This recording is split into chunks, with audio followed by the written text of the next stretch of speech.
the hides are under these little salt mounds, so that, you know, the salt sucks all the moisture out and cures the hide so it won't rot.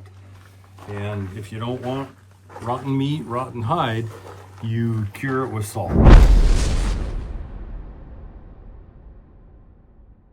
Hi folks, we're just walking out to the skinning shed to check on Chris Mack's Cape Buffalo bull. And this is our skinning shed, and that little dark green attached building on the side is our salt shed. And we're going to take you in there for a tour of a salt shed. It dawned on us last year that many people don't understand that what preserves meat and what preserves hides and what dries hides and dries skulls is salt. And that in the days before refrigeration, people on the trail, people anywhere, actually salted their meat and or smoked it and made jerky out of it so they could fill their saddlebags with meat and travel with meat. So salt is essential to curing meat, curing your hides so they don't rot, and so that you can send them off to a tannery. So we're just going to go take a little tour of the skinning room and the cold room and then the salt room. And in South Africa, what do they call what we call in America beef jerky? Oh, biltong, but it's not exactly the same thing as jerky. It's quite a bit different. But is it dried the same? Not really. I mean, it's got a lot of salt and they smoke it and stuff, but it's almost like dried sausage. Okay. I mean. Okay, folks, we'll go on in. So we're getting ready to go in the skinning shed. This is the block and tackle that they use to hoist up the heavy animals and skin them outside and gut them outside. And the guts actually, and all the blood flows into this right over here, Kim. Flows into this hole and goes into its own leach field and septic system. So that's because sometimes, you know, when we're culling, we're taking care of a lot of animals. So they Four found out of the 5 bullets four cannot find the one in the face and the jaw. because it probably went down into the guts. Yep. Those TSXs look good. So the one that went here in the gut went through the chest into the gut. The one most posterior in the gut, 2 in the chest, and then the one in the face that maybe ended up in the guts they didn't find. But that's performance. Yeah, that's Just like they typical. show in the picture. Yeah, Typical Barnes. This one. that one. That was the lost one a that went pedal through his shoulder. at close range. Yeah, the one that went through his shoulder probably.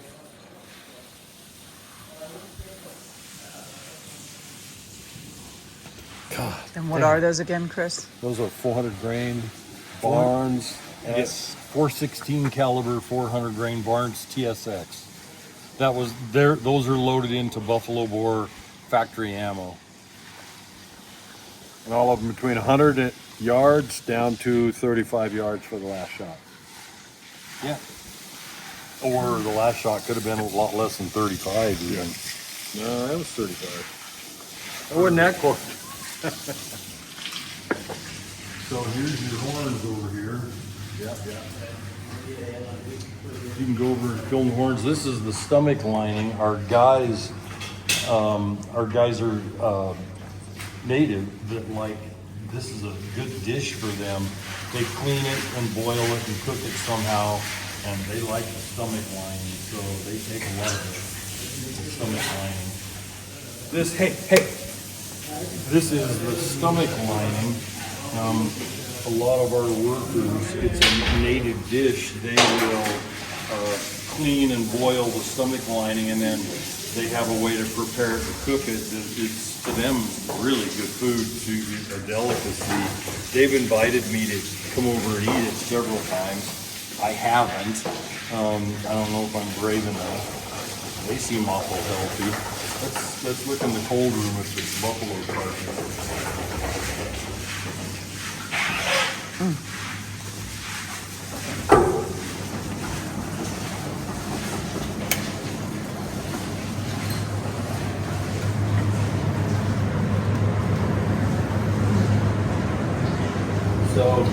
I don't know if there's enough light, but these are Those are tenderloins from the kudu tenderloins from yesterday. this is a buffalo front quarter with the neck. You can see how thick, huge it is. These are buffalo hind quarters. And of course, the hips and the spine and all that is removed. It's just the meat. You know, there's leg bone, but it's just the meat. And then this is buffalo rib cage, which you have on this side too, but this side contains all the neck meat. And this is just the rib cage. With one of Chris's, you can see the kind of holes the 416s make. See, get in front of it and show them that bullet hole. You can see the bullet hole here. It's my finger.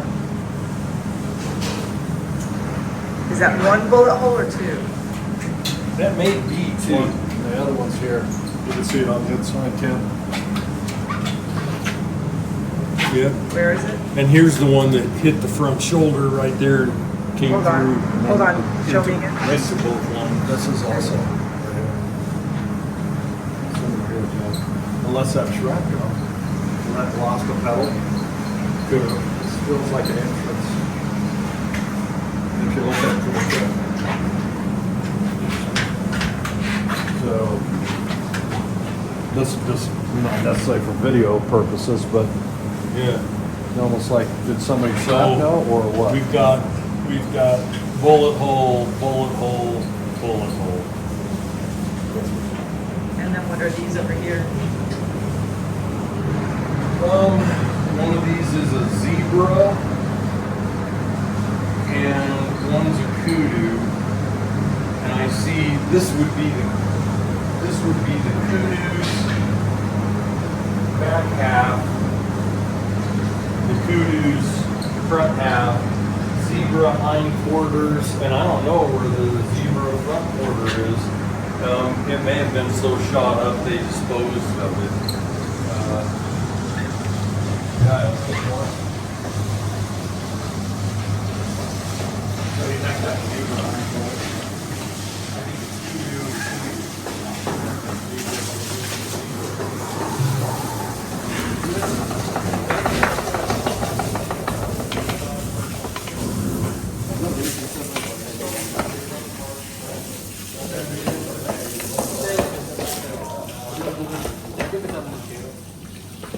Oh, that bullet.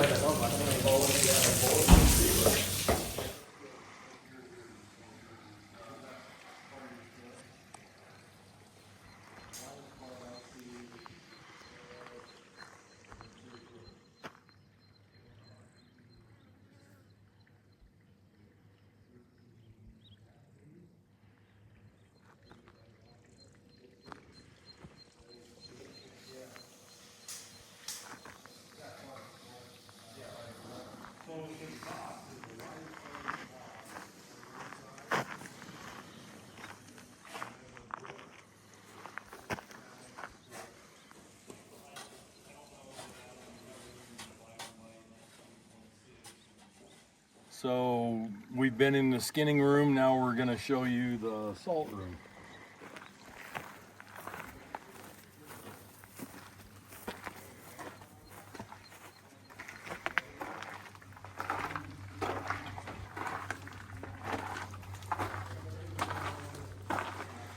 So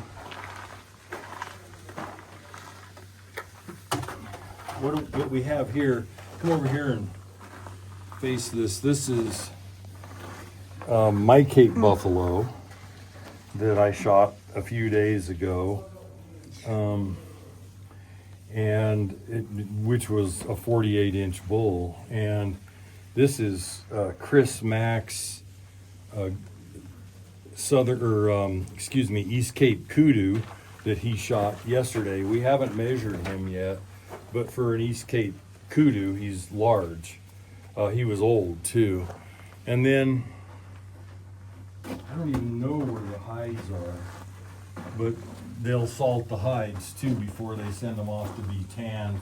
And these are just a few miscellaneous animals that we killed over the years that we haven't done anything with. You know, that were salt cured a long time ago. So Could they be under these mounds that they have the hides? yeah, more than likely the hides are under the the hides are under these little salt mounds, so that, you know, the salt sucks all the moisture out and cures the hide so it won't rot. And if you don't want rotten meat, rotten hide, you cure it with salt. So, What's the process? Do you know how long? And well, it depends on how thick. Like the hides, probably just, you know, a few days. That buffalo bull skull, you know, might have to sit there for 3 weeks to suck all the moisture out of the inside of the skull. And, you know, and same with that kudu skull. and then what happens from there? From there, you take it to a taxidermist who then sends the hide off to be actually tanned.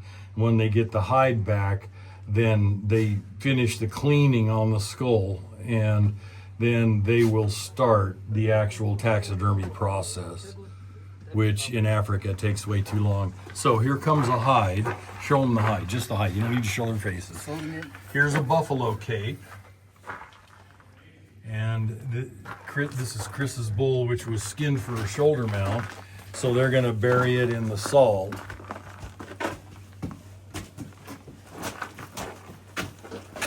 Grab Mallory. I mean, Mallory.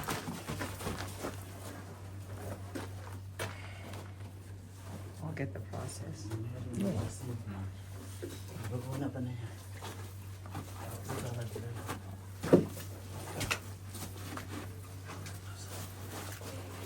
So you guys will just pile salt on top of that. Yeah. Grab the shell.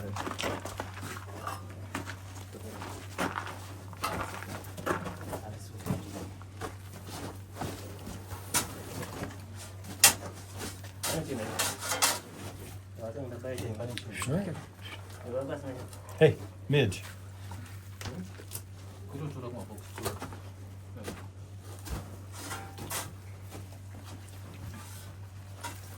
And that's just the front cape. That's just from the shoulders up to the head. Is there anything mixed in, like sand, or is it all salt? It's all salt. It's just dirty. And it's okay to use dirty salt?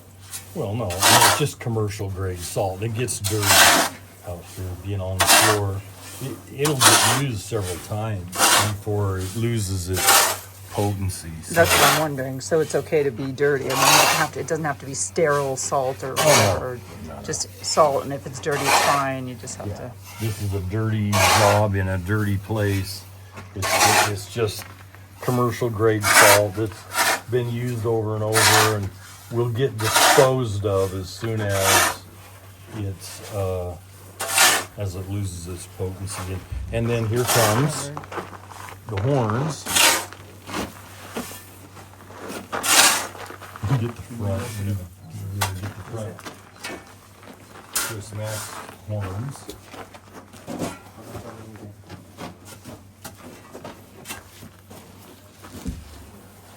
And his buffalo was 47 inches, which is a gigantic buffalo. Just gigantic. I didn't even know if that buffalo was going to make 40 inches when we first saw him. I had no idea he was such a big bull.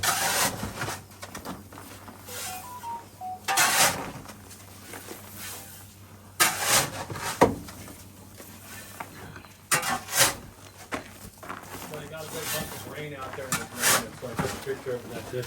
As you can see, since I'm retired, I don't have to take as good a care of the rain as my partners do. This would not work. This is not This how is a big you, hunk of rain, that's pretty cool. in my practice, this is not how we treated people.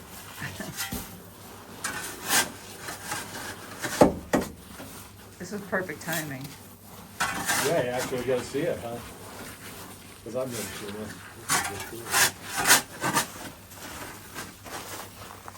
When I was asking Tim, I said, it kind of looks like dirty salt. And he said, yeah, it does. It can have a little dirt. You can use it several times. Sure. But it's not dirt. It's salt, but it's okay. It doesn't have to be. Yeah, as long as the salt stays salt, and the stuff that is too hydrated just turns into liquid and disappears in the floor. Obviously, it's kind of hard on this brick. It's pretty hard on the brick. Yeah.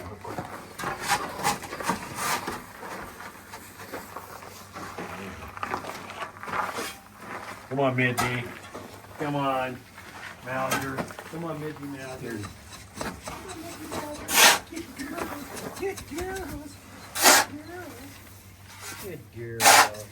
Good girls. Yeah.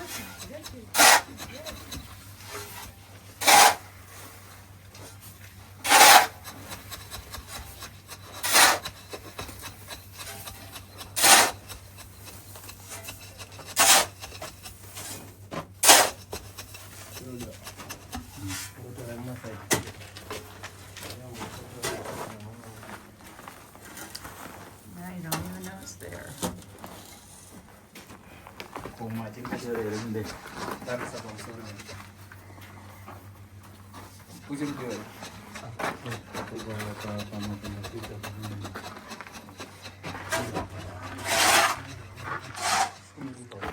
Pretty cool stuff. Yeah, so there's a real cursory look at a salt room and the process of keeping your hides from spoiling and the skulls from spoiling and getting real stinky. This is how it's done. So, God bless. My latest patient.